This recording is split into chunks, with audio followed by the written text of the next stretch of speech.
বানায়, নকল কবর বানানোর পরে গান বাজনা ঢোল তবলা এগুলো বাজায়, এগুলো নাজায়েজ।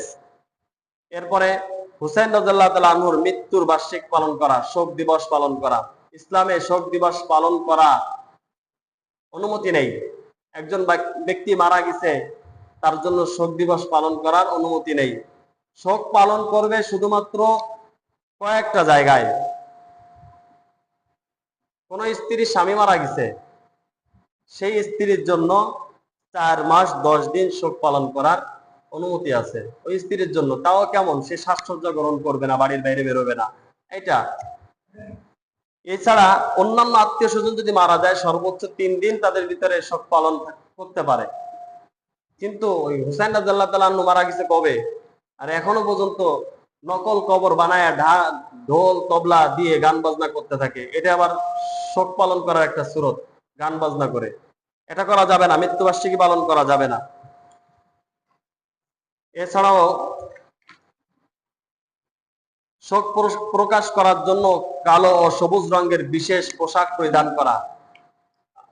এই শিয়া যারা আছে তারা দেখবেন 10ই মুহররমের দিন কালো এক ধরনের কাপড় পরে, সব কালো, পায়জামা, জামা, মাথায় একটা রুমাল বাঁধে, এটাও কালো।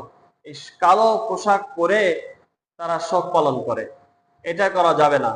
আর আমাদের দেশে দেখা যায় রাজনীতিবিদ যারা মারা যায়, দেখবেন কালো একটা ফিতা এখানে বেঁধে রাখে, আলামত, শোক পালন করা একটা আলামত। এটা করা যাবে না, এটা নিষেধ। এরপরে 7 নম্বর, সাহাবী এবং অন্যান্য তাবেঈনদেরকে মন্দ বলা যাবে না। 10ই মুহররমকে কেন্দ্র করে সাহাবীদেরকে গালিগালাজ করে, এক সাহাবীকে ভালো বলে, আরেক সাহাবীকে মন্দ বলে। এরপরে কারবালার ঘটনাকে হক বাতিলের পার্থক্য মনে করে, এগুলো করা যাবে না। এরপরে অনেক জায়গায় দেখবেন এই আশুরার দিনকে কেন্দ্র করে বিভিন্ন বানোয়াট হাদিস বয়ান করে, যেগুলোর দ্বারা দেখা যায় মানুষ আরো বেশি আগ্রহী হয়ে পড়ে ওই সমস্ত হাদিসগুলোর উপরে আমল করতে যায়। এগুলো না যায়, এই বানোয়াট মন গড়া হাদিস এগুলো বলা যাবে না। সর্বশেষ কথা হলো, যেহেতু আরবি নববর্ষ প্রথম মাস, এই জন্য আমার জীবনকে সুন্দর করে গড়তে হবে সঠিক তরিকায়।